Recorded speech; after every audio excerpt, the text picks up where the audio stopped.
તો આજે સેન્સેક્સની weekly expiry હતી ને આજના દિવસે બજાર તમને થોડા ઘટાડા સાથે બંધ થતા જોવા મળ્યા છે। જો સવારથી આજે નિફ્ટીની અંદર દબાણ હતું, ખાસ કરીને તમને આજે 25,800 તરફનો ઘટાડો દેખાયો અને દિવસના નીચલા સ્તર પાસે આવીને લગભગ 0.5% ઘટાડા સાથે નિફ્ટી 0.5%થી થોડા વધારાના ઘટાડા સાથે સેન્સેક્સ બંધ થતો જોવા મળ્યો।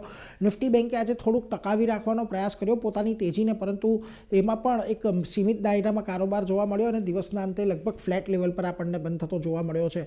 પરંતુ આજે સૌથી વધારે ઘટાડો તમને મિડકેપ અને સ્મોલ કેપમાં આવતો દેખાયો। જાંગડી જુઓ, મિડકેપ લગભગ 0.5% અને સ્મોલ કેપ 0.5%થી થોડું વધારે આપણને ઘટીને બંધ થતું જોવા મળ્યું છે। હવે આજના દિવસે તમને આઈટી સ્ટોક્સમાં ખાસો એવો મોટો ઘટાડો આવતો જોવા મળ્યો।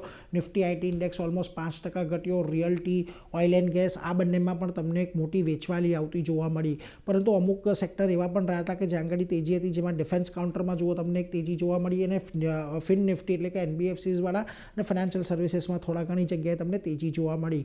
નિફ્ટીના ફ્રન્ટ પરથી વાત કરશો તો તમામ આઈટી સ્ટોક્સ આજે મોટા લૂઝર્સ હતા, ખાસ કરીને ટેક મહિન્દ્રા, ઇન્ફોસિસ, ટીસીએસ, એચસીએલ ટેક આ બધાની અંદર આપણને ઘટાડો આવતો જોવા મળ્યો। પરંતુ જ્યાં તમને આજના દિવસે નિફ્ટીના ફ્રન્ટ પરથી તેજી આવતી જોવા મળી, એમાં ખાસ કરીને જુઓ Bajaj finance, Shriram finance, Eicher motor અને આઈસીઆઈસીઆઈ બેંકનો સમાવેશ થાય છે।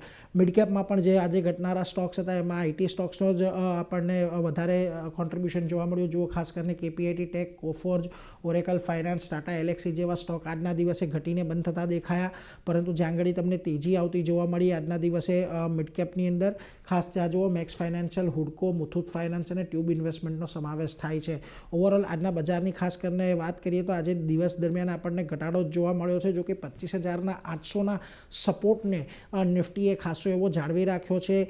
નિષ્ણાંતોનું કહેવું છે કે જો 25,800નો સપોર્ટ નથી તૂટતો તો ફરી પાછા આપણને તેજી તરફીનો કારોબાર આવતીકાલ માટે જોવા મળી શકે છે।